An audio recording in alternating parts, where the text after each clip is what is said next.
Lights out on the hour. It is the hour of the time. Lights out for the curfew of your body, soul, and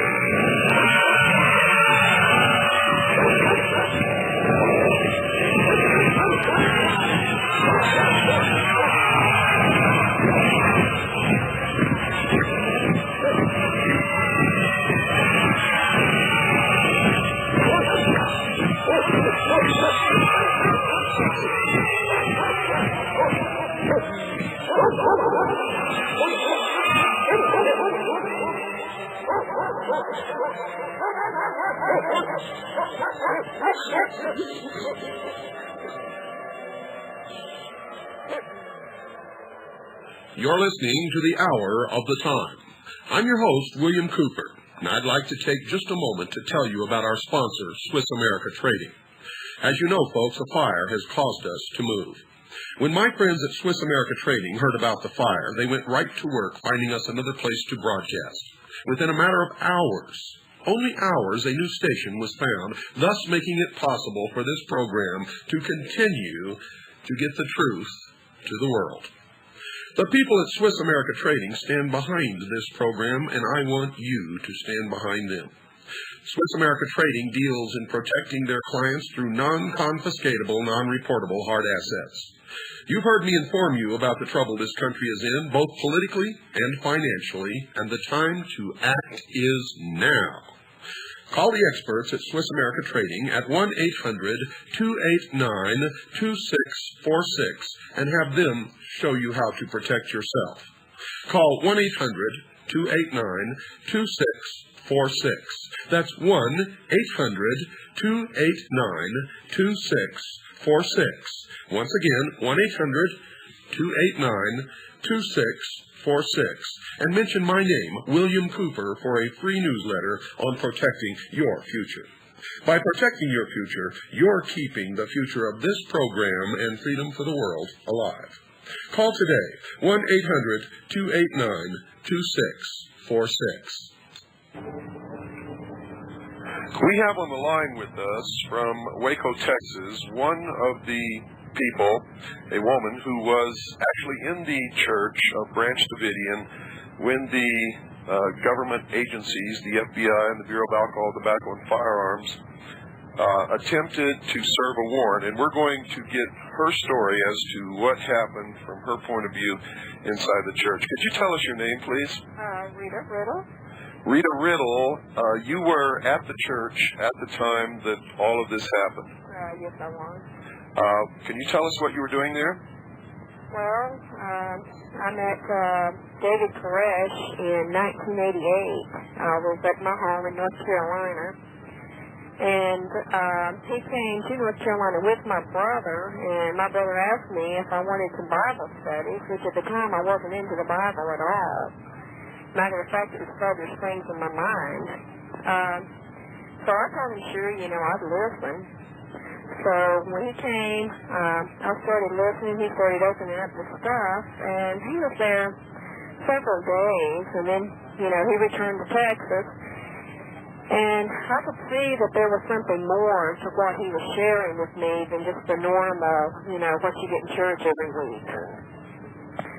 So, this went on for a period of time. I couldn't get it out of my mind, so I decided to pay him a visit in Texas. So I came out the following year at Passover and stayed for a week. Of course, I got more studies. I returned back to North Carolina, and I did this off and on for a couple of years before I decided, 2 years ago, to finally move out here. And when you moved out here, where is it that you actually live, Rita? I lived at Mount Carmel. And what is Mount Carmel? Well, it's what they're calling the compound. Oh, I see. So, when you moved out here, were you in any way influenced by anybody, or were you forced to move, or anything like that? I was influenced by the Word of God and David's ability to open it up as he did. But, some of the speculation, the government has released statements to the news, and it's been broadcast, of course, all over the country on television and radio, that David Koresh claims that he's Jesus Christ. Is that true? No, that is not true. Have you ever heard him say that? No, never. David has some credentials. If a police officer arrests you, they show you a badge, and that's their credentials as to who they are. David's credentials are his ability to open up these 7 seals, and it's up to the world to see if he can do it or not. Either he can do it or he can't. Now, what do you mean by the 7 seals? You have to remember we have a listening audience that does not understand a lot of the things that you're talking about. Okay, this is true. Okay, the 7 seals that he talks about in Revelation 4 and 5, those 7 seals are basically the whole Bible. People think that they're just, in Revelation 4, 5, and 6, where it talks about the Lamb opening up the seals. Well, it is just the whole Bible. So you're saying that David Koresh can open up the seals, but what you're talking about as the seals is the Bible. In other words, he can open the meaning of the Bible to the people who are willing to listen to it. And it's an irrefutable truth, and he can harmonize the prophecies like nobody else that I have ever seen. After he did come to North Carolina, and I'm thinking, well, I was looking for something wrong with what he was teaching, but I couldn't find it. So I started going out and asking people, about these seals, and they said, well, that's not for us to know. Well, it is for us to know, and we know that now, from years and years of studying. So basically, what you do there at the Branch Davidian Church is you study the Bible, and with the help of David Koresh, according to your own explanation, the belief of Branch Davidian is that the Bible are the 7 seals, and David Koresh is able to open up and explain what's in the Bible, and that's the opening of the 7 seals. So all of this stuff that the government is putting out is either misinterpreted or is an out-and-out lie. Totally bizarre. I cannot believe this thing has gotten blown so far as to what the real issues are. It has got blown totally out of proportion. I just, it's unreal. Can you tell me what was going on that Sunday morning? Well, usually we would be in a study. We do keep the daily every day, and which is twice a day. But the night before, one of the ATF officers that lived across the street that was supposed to be an undercover, David was given studies to, and he had been there that Saturday night prior to the raid on Sunday morning, and we had been up pretty late in the study with him. So most people were still, in their rooms, or studying on their own. We weren't there as a group because, like I said, a lot of people were up late. Okay, and that was on Saturday night. What did this guy do? Well, he would always come over for studies, and David would give him Bible studies. Did you know that he was a BATF agent? We didn't know that he was BATF, but we thought, that he was some kind of federal agent. But, it doesn't matter. That's the whole thing. It doesn't matter who you are or what you are. The Bible is for everybody. So even though you all thought that he was some kind of a federal agent, you still welcomed him and brought him into your Bible studies. Is that correct? Definitely, yes. And then, so what happened then? Well, he had brought the paper over the following morning because that's when they started running the series. They ran a whole series in the local paper here in the WACO Tribune and Herald about the evil Messiah, and it was about David. And it was just supposed to have been a whole week of nothing but put down, garbage about David and accusations that was made by a fellow named Mark Breaux, which, about the child molestation, all this crap that you have heard about now, or most people have. Well, let's assume that our audience hasn't heard, and because we have to do that. We don't know who's really listening, but I'll tell you this. Worldwide, I have about 10 million listeners, so if you could explain a little bit more, it sure would help the people out there understand what we're talking about. Okay. You see, all that they've heard is what the government has presented to them. And in my own investigations and in the investigations of my organization, which is the largest civilian intelligence gathering organization in the world, we have discovered that most, if not all, of what the government is telling us about Waco, Texas is a lie. That's for sure. Now, if we know that, and we know that the only source of information that the people listening to this broadcast has had previously has been the FBI and the BATF, then we need you to go in a little bit more depth into explanation of what the background. Why were they attacking Branch Davidian in the newspaper? This fellow named Mark Breaux was a person that David taught for 4 years. He was a theologian. He went to Nebo College, and he was taught by David, like I said, for 4 years. Okay, when he ran across something in the Bible that personally affected him, he told David, he said, look, it's not because I don't believe it. He said, it's because I don't know whether I want to do it or not. So that is when he divorced himself from the group. Okay. Then he started the allegations really heavy against David as far as child molestation, all this stuff about all these wives, how David wanted his wife, all this crazy stuff. So then in 1990, he called the local sheriff department here in Waco, and he really started putting the pressure on them. So they sent all these social workers out to investigate time after time our children, which they found nothing. And, this went on, and finally they just told him, look, we have investigated this thing, and we have found absolutely nothing at all. But he just kept on, and he kept on, and he kept on. So we ended up having a girl that was in a custody case, Sherry Jewell. She is, in our group, if you want to call it a group, like I said, we really don't call it that, but to let the listeners understand what's happening here. She had a daughter.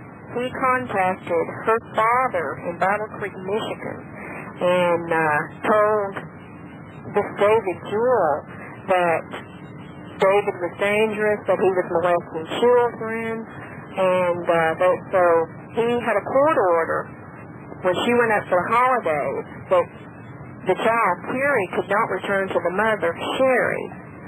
And so... Now, this was the daughter that made these allegations? No, this was Mark Breaux. Oh, and so the daughter didn't say any of these things? No. Okay. No. She was just a 11-year-old child, which, didn't have much of a choice. But anyway, he got a custody Bible going there, which the father took the child away from the mother, which for 11 years he hadn't even wanted the child at all. So Mark Breaux won there. So, he didn't stop at that. He's one that initiated the whole thing of February 28th. Okay. Now, understanding that you've been a member of Branch Davidian, have you ever seen David Koresh make a pass at anybody who was not his wife? Not under any circumstances. You ever seen him act inappropriately with any children at all, male or female? Never. Never at all? Has he ever made any passes at you? This is one thing about David that you'll find. He's just not a person who teaches the Bible. He lives, every day what he teaches. And so you're saying from your own involvement in Branch Davidian that none of these things ever took place? Is that correct? It's totally ridiculous. But we got to look at it like this too. Okay, the 7 seals are being opened up, and they are being opened up, we know, by David. So we got to realize what point of time we're living in. So therefore, Satan is working very, very hard, through Mark Breaux, to get people to, not pay attention to what David is teaching, the Word of God. It says God has laid a snare for Babylon, and they'll be taken unawares. I'm sorry, Martin Breaux we believe is just a front for a much more powerful group of people who want to eliminate religion of all types, and this is just a place to start. The first thing that they have to do is make Christian religion really look bad. And of course, they're, with most people, which we call sheeple on this program, they're succeeding. Well, he thinks he is. But, you know, it talks about a man, this wicked counselor, and it also talks about this wicked counselor in Psalm 55. And I know, because like I said, that Mark is just trying to ease his consciousness of knowing that what David is teaching is the truth. Well, let's get away from that kind of a thing right now. Let's go to Saturday night. You say that this gentleman who lived across the street, who was actually an undercover BATF agent, was there at the church. Did he give you guys any warning at all that something was going to happen the next morning? No, he didn't. But the next morning when he came over and bought the paper, before he left that morning, the alarm went off on his truck, which was unusual, and he beat his horn 4 times when he went out of the driveway.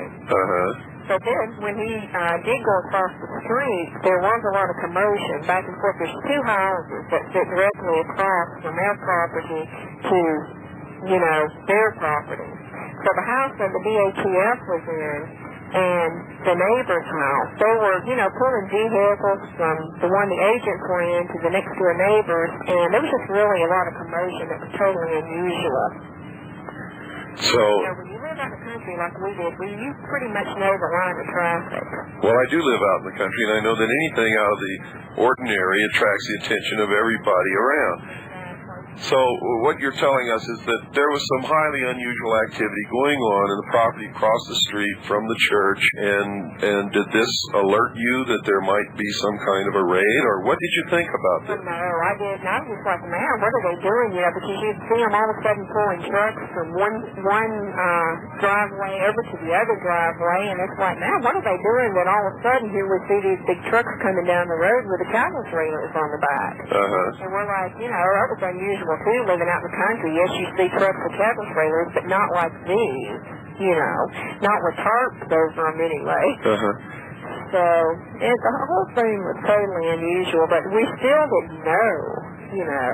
And what happened when you saw them pulling up into the front of the church? Well, we were just looking out the window and watching. And so you were just standing in the window watching what was going on? Yeah, most people, like I said, were in their own rooms, and, you know. And what happened then? Well, again, now we're starting to get into things that we are not able to discuss. Like I said, we practically have gag orders on us, so, you know, as far as what happened after that point is stuff that we're not even supposed to be discussing at all. Who told you that you couldn't discuss it? Our attorneys and everybody else. First of all, if we start giving out information, they already know that we haven't cooperated with the FBI or the BATF. So if we start handing out information, they're going to say, well, you knew more, you know, than you were telling us. So we're just not releasing, you know. Well, under the Fifth Amendment of the Constitution, you don't ever have to tell them anything if you don't want to. It doesn't make any difference what you know. You understand that, I'm sure. Well, they don't go by the Constitution or the Fifth Amendment. We've already found that out. They don't even go by your right. Well, we know that, but nevertheless, they can accuse you of whatever they want. You don't ever have to say anything to anybody. Can you tell me who fired the first shots? Yes, that's just it. It was the BATF. Can you tell me anything about that? No, I can't comment on that. Okay. What were the conditions inside after this started? What do you mean after it started? Well, for instance, the government has said that David Koresh was holding everyone hostage. Now, we know that can't be correct because he had to go to sleep sometime. It was a pretty big place Somebody could have snuck out any door or window around there if they'd wanted to. That's right, and there's a lot of people in there. Right now, there's estimated to be close to 100 people still inside the church. Is that correct? That's right, and if I'd known now what I knew before I came out, I would still be sitting in there. You mean because they told us when we came out that we could bring our Bibles, they would give those to us, which they didn't. They told us we would be allowed a phone call back in to what they're calling a compound, which they didn't do. We were supposed to have been a part of the negotiations, the ones who would volunteer to come out.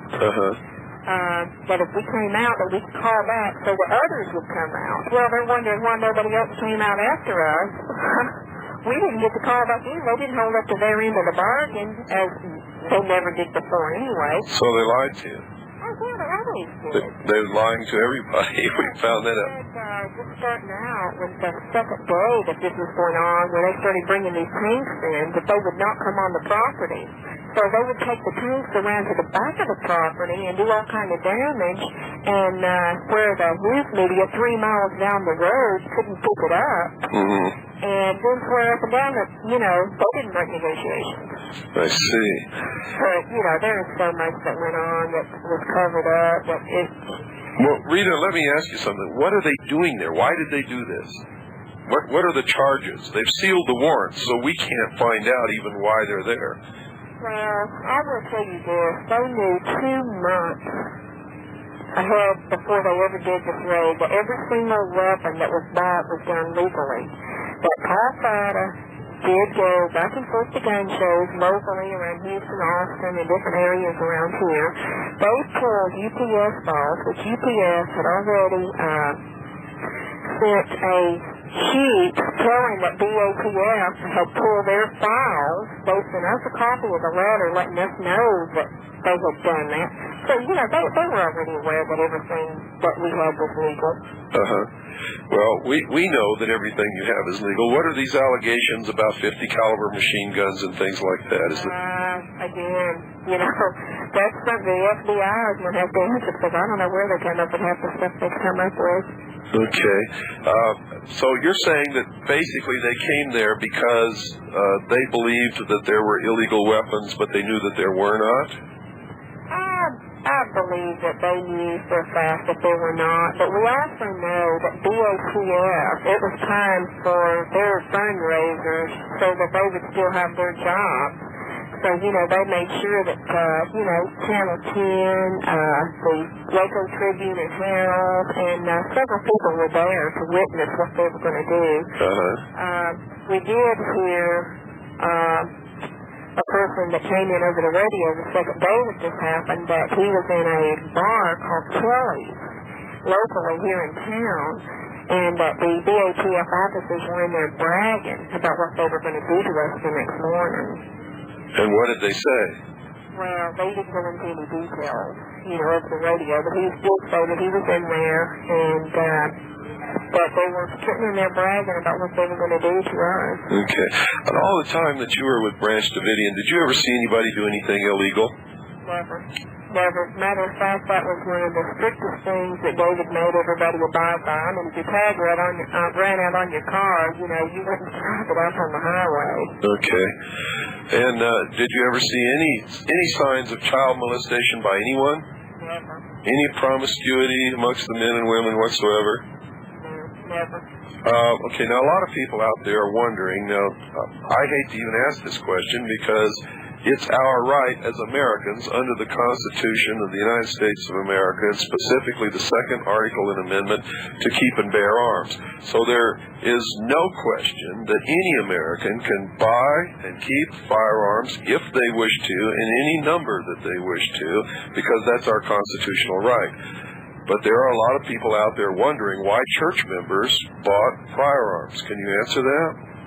Well, yeah, like I said, they were going and doing gun shows, which, they would buy weapons and take them, and sometimes they would, double their money on them. Oh, you mean they were buying and selling these weapons as investments? Yeah. Okay. So And how many people were doing that? I mean, how many people involved with the church were buying and selling weapons? Well, it was basically, Paul was basically, sometimes some of the guys would go with him, but he was basically doing the shows. Okay, who is Paul? Paul Friday is the one that they're claiming is a fugitive, that he was armed and dangerous, and, Paul is one of the most laid-back persons I have ever met in my life. To be armed and dangerous is just totally ridiculous. They have followed him. Matter of fact, like I said, he was at a gun show, I think in Austin or Houston, on that Sunday morning. And he was followed. He doesn't know by whom. Again, I heard him over the radio while we were still inside, and he was telling them that his family was in there, that he wanted to get back in. And he said that someone was following him. And they asked him, well, who's following you? He says he didn't know. He just knew he was being followed. Well, if they were following him and they knew he was not in the church, why did they attack the church if he was the one they were after? Because they're claiming it was David they were after. But again, this gets back to Mark Brew. Mark Brew wants David got for whatever they can get him for. And Rita, do you have any connection with Branch Davidian other than just being a person who went there to study the Bible and learn God's Word? There is no other connection. I mean, that's what everybody that has ever met David has been there for. So you're just there, and tell us in your own words what you are there for. I was there because of the teachings of David, the 7 seals. Do you have any attachments to David other than he's a teacher? He is a great teacher, and that is the only attachment. So, is there any reason that you would lie to protect him? Not under any circumstances, because I don't have to. Because, first of all, he's teaching the Word of God. If somebody doesn't like what he's teaching, then they need to get mad at God, not David. I've got a 17-year-old daughter inside there still. And I am not at all concerned about her welfare or her being, because I know that she is fine. My brother is also in there. Is there enough food and water for these people to live comfortably? Yes. Now, some people might ask, why would there be so much food and water stored there? Was this in preparation of something? There was always loads of food and water because it was bought in bulk, because there was people coming and going out of there all the time. They're saying this cult, this group, or a member, that's not the situation at all. There's people all over the world that come and go from there, just as I did for 2 years. Well, Rita, it wouldn't matter even if it was a cult, because if there is no illegal activity being conducted, we're protected by the Constitution and our right to... Well, we are. It's just that people will not wake up and stand behind those. And if the sheeple of the world continue to allow these things to happen, then no, we won't be protected, because the protection comes from the people's demand for that protection and their ability and their willingness to protect and defend the Constitution. Now, if nobody's willing to protect and defend the Constitution, then of course we won't have the protection of that document, because after all, it's a piece of paper. But within that document resides the nation. That document is the law, the supreme law of the land that gives us the right under law to the protection which is written in the document and in its amendments. So, yes, if all the sheeple permit these things to happen and don't understand the Constitution and don't perceive what's happening as an attack on their rights, then of course we won't have those freedoms. And you're absolutely right in that respect. But the purpose of this program is to wake people up and allow them to understand that what is happening in Waco, Texas is not what they're being told by the government. And in fact, it is an attack upon the Constitution, the nation itself, and upon our individual creator-endowed rights. We have no constitutional rights. Our rights are given to us by God, and the Constitution guarantees the protection of those rights. And you've got to still go back to the beginning of all this, and it does say in the Bible he can make war with the beast, which we know that Babylon, means the world state confusion. We can fight against the federal government. I mean, look, all through history, has the federal government ever been wrong? I mean, just look at your local police department. They can cover up whatever they want to as well, let alone the federal government. Well, that's only because the people have been taught throughout their life that their government can do no wrong and to never question authority. And we know that going back through history and looking at history, that's the wrong thing to do, that we should always be questioning authority, because authority always attempts to garner more and more power and become the master. This was the first country in the history of the world that ever truly granted freedom to men and women anywhere and made them kings in their own right. And it was the first government that was supposed to be the servant of the people. And as all governments always do, it keeps collecting more and more power over the years. People tend to, by their very nature and their human failings, relinquish more and more power over the years until it becomes reversed and man once again is a slave owned by the government that started out being his servant. Don't go away, folks. We've got to take a break. I'll be right back after this very short pause. I can't ask for any length of time. You know I've been bringing you news of the world without sponsorship. In part, I've been very leery of allowing just any corporation to buy time on my show. I'm proud, though, to announce a new alliance. Swiss America Trading Corporation and myself are committed to preparing my listening audience for the upcoming economic trauma. For over 11 years, Swiss America has been supplying over 10,000 clients with hard assets and constant information on how best to protect their assets. For a limited time, interested listeners can receive a complimentary newsletter, but only if you mention my name, William Cooper, and ask for the information on protecting your future. Call 1-800-289-2646. That's 1-800-289-2646 today, and invest the time it takes to read one of the most important publications of our times. Call today, 1-800-289-2646. That's 1-800-289-2646. Let me ask you this. When you were in that compound, or that church, they keep calling it a compound, and pretty soon we all find ourselves calling it that, but we know that it's not. I've read it so much, yes. I'm beginning to say that myself. Yeah, that's one way that they brainwash us. While you were inside, did anybody ever attempt to tell you that you can't leave when you want to? Never. Were you held hostage at any time by anybody? Not under any circumstances. Was anybody in there ever held hostage that you saw? Never.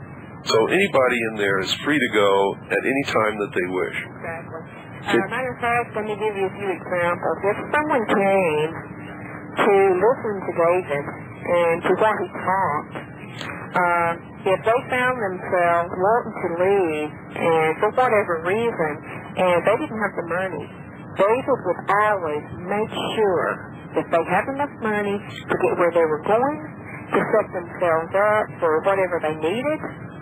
And that was always the situation. He never just said, well, if you want to leave, go ahead. If you don't have any money in your pocket, too bad.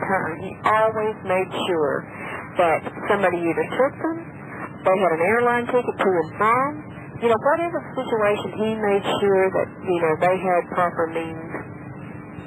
Great. So, why did you eventually come out, Rita? Like I said, I was part of the negotiation. If I would come back, it might, lead to more people coming out, but I can come out, I can call back in and let my friends know that, I've been treated humanely, which they played these stupid tapes for over an hour telling us how humanely we'll be treated, if we just come out in an orderly fashion and blah, blah, blah, on for an hour. Then right after this, the tape goes off, they bring a tank in, they turn all of our fuel tanks over, they run over our go-karts in my car. After playing the tape about how you... 1 hour. Oh, boy. Well, so you were supposed to be part of negotiations. Is that why you came out? Oh, yes. And, again, if I would come out, I could call back in and let everybody know. Because, there are people there from all over the world. There's people from New Zealand, from Israel, from Canada, England, you name it. Rita, let me ask you this: is anyone in that church being held hostage? No, not under any circumstances. Were you ever held hostage? No. Do you know anybody that was ever held hostage? Never. So everybody's in there of their own free will. Yes, and again, everybody there can come and go, do as they please. It has always been that way. I mean, I myself travel back and forth from North Carolina to Texas off and on for 2 years, and people all over the world are doing the same thing because, you know, their visas are running out. You know, they just can't stay here, you know, on and on and on, you know, without reporting to someone. And they have regular worship services and study groups and this kind of thing. Yes. And well, let me ask you this: why are the people staying in there? Why don't they come out? Well, they're staying in there because, first of all, with what they've been taught by David in the Bible is pertaining to these 7 seals. You know, we know where we're at in time, and it says in the Bible there'll be time no longer. It talks about in the days, voice of the 7th angel, the mystery of God shall be finished, and he has declared to his servants the prophets. Well, you know, what is this mystery that it's talking about?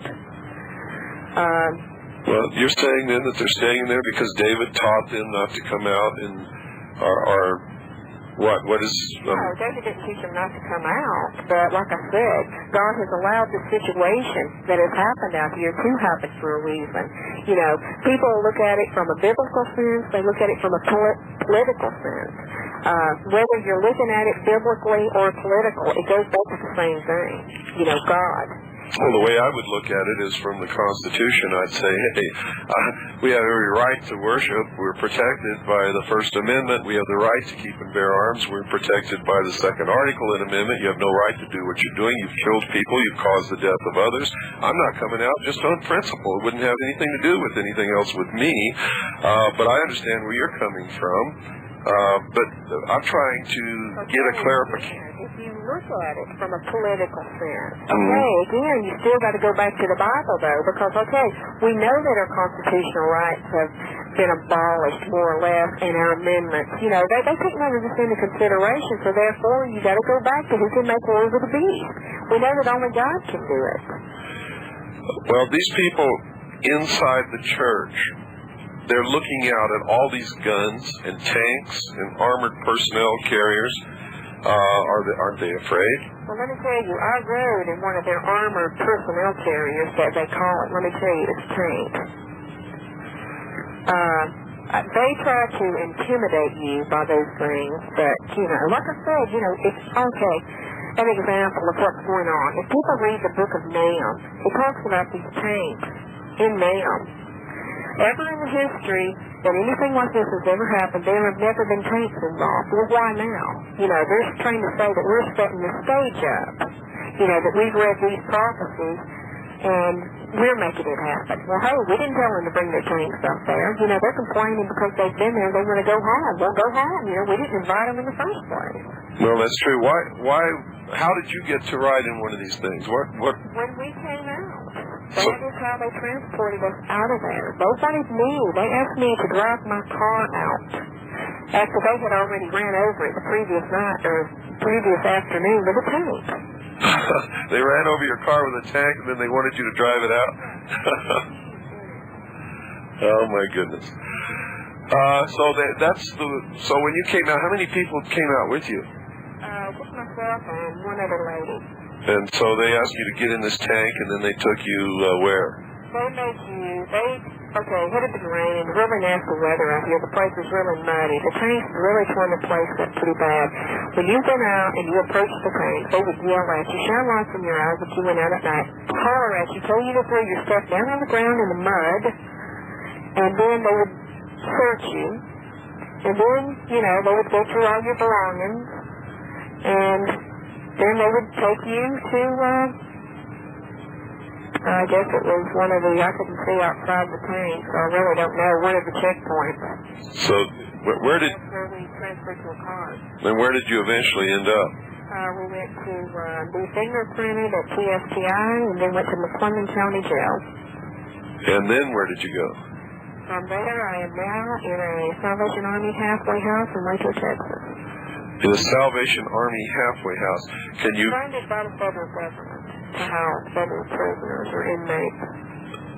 So the Salvation Army is receiving funds from the federal government to house prisoners?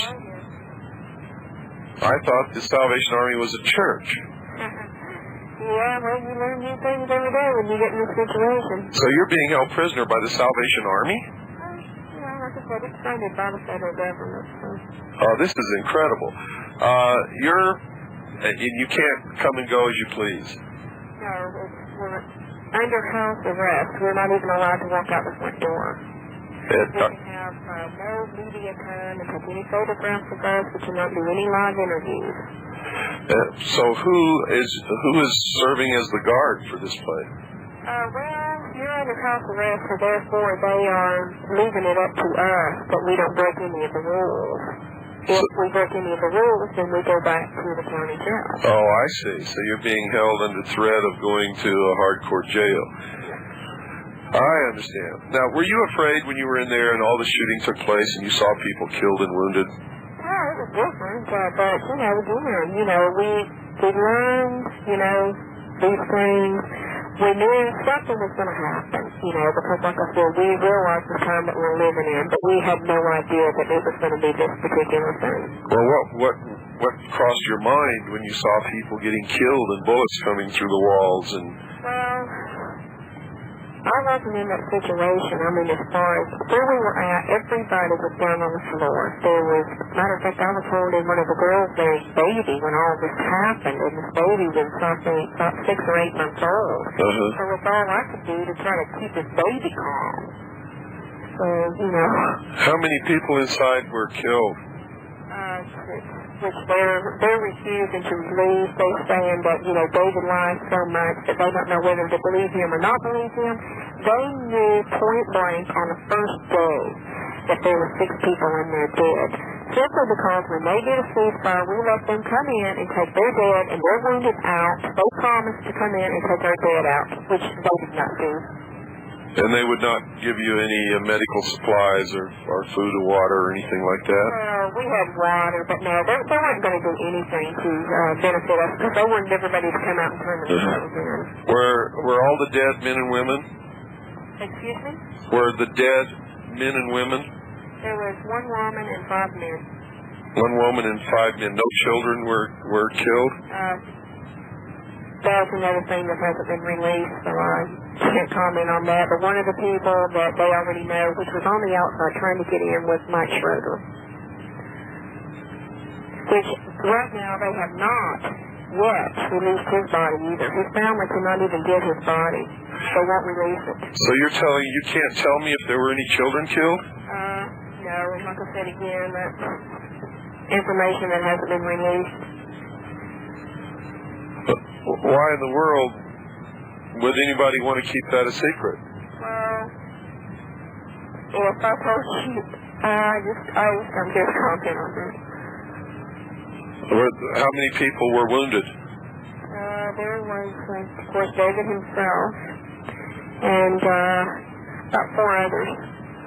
Well, we have reports that David's daughter was killed. Is that true?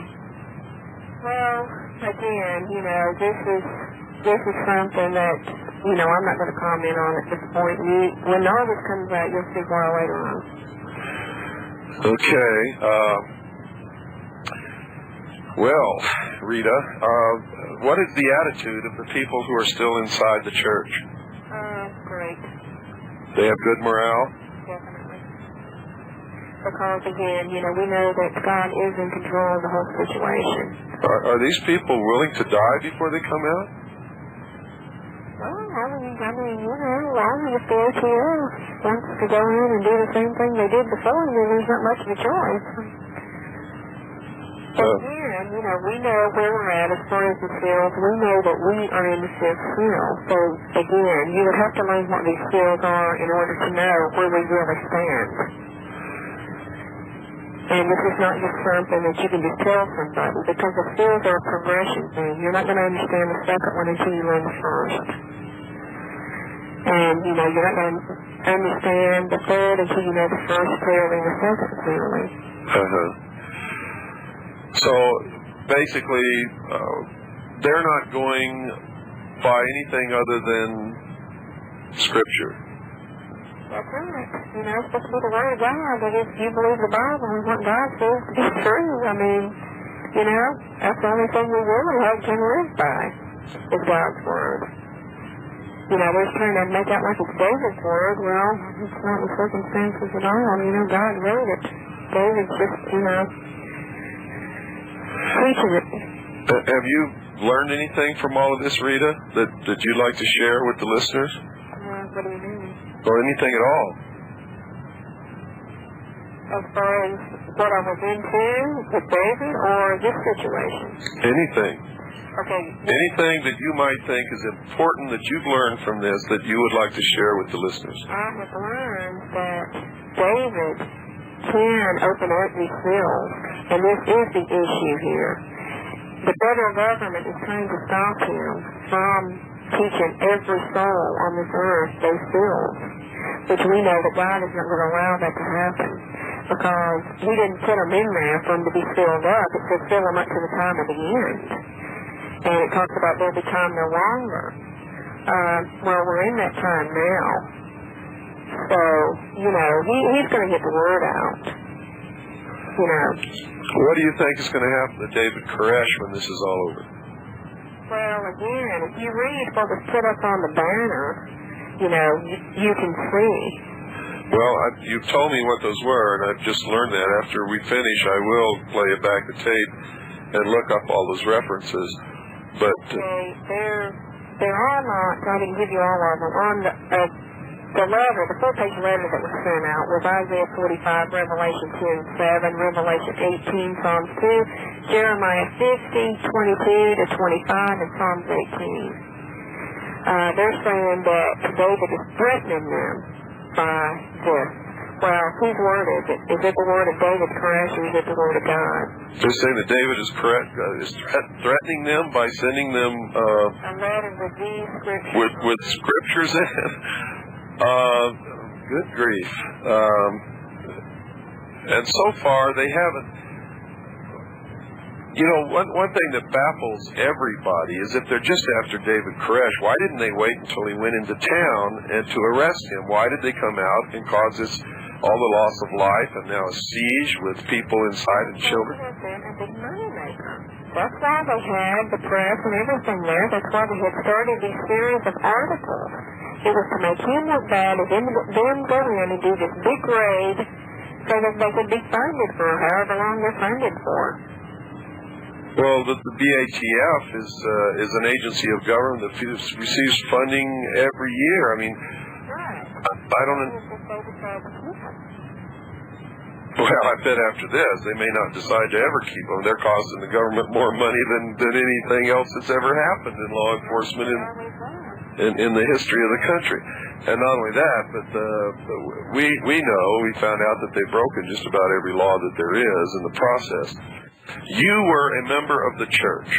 You were in there doing your Bible study when the BATF and the FBI came up with these big cattle car bus things and piled out. And did they walk up and politely try to serve a warrant? No.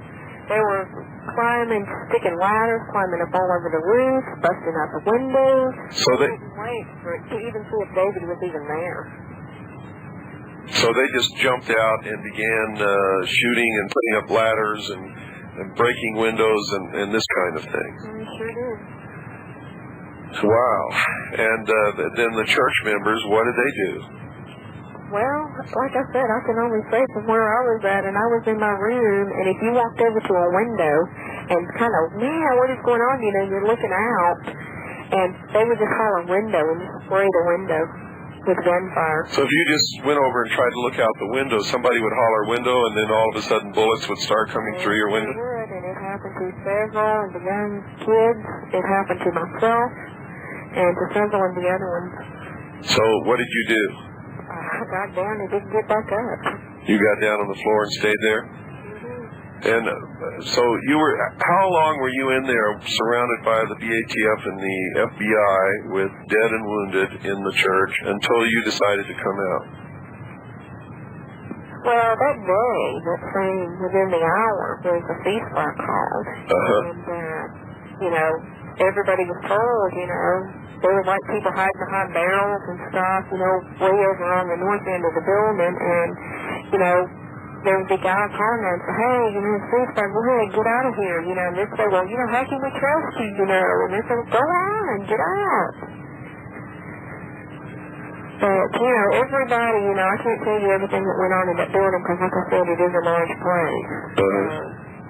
But how long were you there before you decided to leave? Well, I was there from February the 28th until March the 21st. So you were there almost just about 7 days short of a month before you decided to come out. And when you came out, it was what?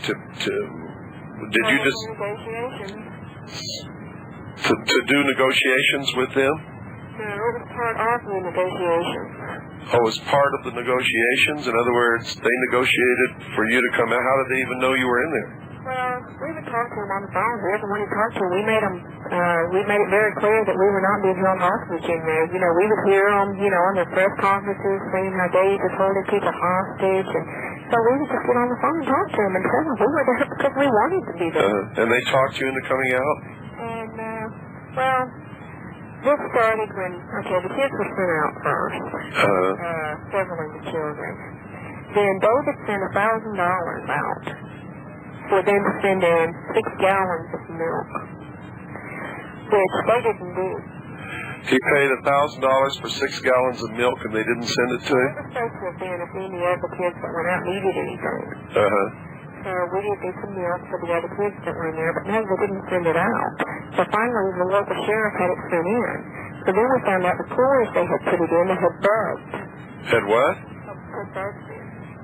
Listening devices. Oh, bugs were in the containers? Oh, yeah. Did anybody drink the milk?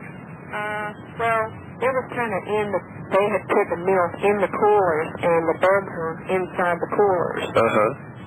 We also found when the children were going out, they were just more than happy to send in videotapes of the children. The cases that they sent the videotapes in were extremely nice, so they got to look and they were also bugged. We found 7 different bugs in the stuff that they sent in. That would take them in his room and give them Bible studies, monthly Bible studies. So then that's when they stopped negotiating with us whatsoever. Because all they got over the bugs was Bible studies? Yeah. That's wonderful.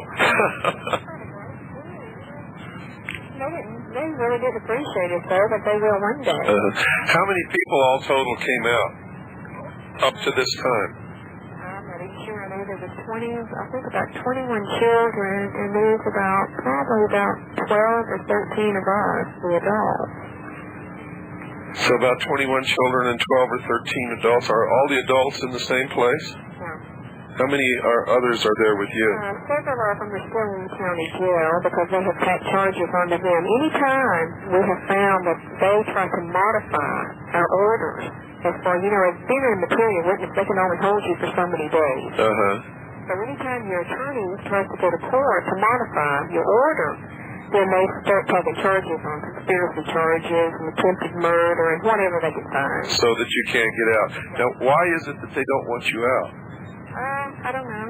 Evidently, they want us all together, and, so they don't have to go all over the country, because there are people from all over the country here, so, I guess they don't want to have to round us all up if they want to know something. But it sounds to me like you're not a material witness for them. It sounds to me like you're a material witness against them. Why would they want... They better believe it.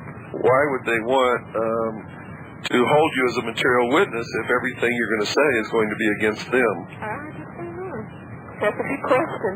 Could it be so that you can't get on television and talk to the American people? Well, they control that quite a bit. They have done a lot of things that they have covered up, and they are hoping that it doesn't get out. Oh, it's going to get out. I guarantee you that. It's going to get out. Whatever they've done is going to get out. There are an awful lot of us out here working toward that end. We've heard reports that some of the children were poisoned by the milk that was sent in. Is that true? No, that's not true at all. Okay, so that's a false report. We've also, we don't want to, you said you didn't want to talk about any children that may have been killed. Were there any children wounded? No. Pardon? No. No children wounded, but you can't say if any children were killed or not. No, I can't make any comments there. Okay, are there any of the other people who were in the church who came out in that same halfway house with you? Oh, yes. There are 4 other women have gag orders. Oh, they do? Yes. You don't have gag orders? No, because I brought up from my attorney that, true. If they want to put a gag order on me, if they want to treat me like a criminal, then take some charges under me. I haven't done anything, and so there's no reason I shouldn't be able to speak to whomever I wish, whenever I wish. So you don't have a gag order on you? No. Well, why are there gag orders on the other women? Because they're not United States citizens. Well, a gag order has no legal standing whatsoever unless it's issued by a judge. You might want to tell them that. And if they'd like to talk to me, I sure will do it under the same terms that I did it with you. Okay, Rita. Thank you very much, and I want you to know that there are an awful lot of us out here who understand the Constitution. We understand the religious issues. We understand what's going on there, and we are with you, and we are with the people who are in that church, and we will always be looking to bring out the truth whenever and however we can, and whatever the truth is, it's going to come out eventually. Yeah, we know that's right, but, it's just, like I said, I wasn't aware that this stuff wasn't getting around all over. I would have been on the phone a whole lot more. No, it's not getting out at all. In fact, most American people don't know anything except this, that they're told that David Koresh believes that he's Jesus Christ and has said that he's Jesus Christ, that he's holding everybody else hostage, that he has been collecting illegal arms, which include 50 caliber machine guns, and that he and the Branch Davidian were going to attack the city of Waco, Texas. That's totally bizarre, especially when in the initial raid on February the 28th, he was shot twice. I think he could have been overpowered by anybody there, even a child. Yeah, did he try to stop the firing? Yes, he did. He had his body halfway sticking out the door, and with one arm sticking out, and he was yelling. He was saying, get back, let's talk about this. There's women and the kids in here. So he was trying to stop bloodshed. Okay, Rita, we're out of time. We thank you. God bless you. Hello, folks. This is William Cooper for Swiss America Trading. As you know, a fire has caused us to move. When my friends at Swiss America Trading heard about the fire, they went right to work finding us another place to broadcast. Within a matter of hours, a new station was found, thus making it possible for this program to continue to get the truth out to the world. The people at Swiss America Trading stand behind this program, and I want you to stand behind them. Swiss America Trading deals in protecting their clients through non-confiscatable, non-reportable hard assets. You have heard me inform you about the trouble this country is in, both politically and financially, and the time to act is now. Call the experts at Swiss America Trading at 1-800-289-2646 and have them show you how to protect yourself. Call 1-800-289-2646 and mention my name, William Cooper, for a free newsletter on protecting your future.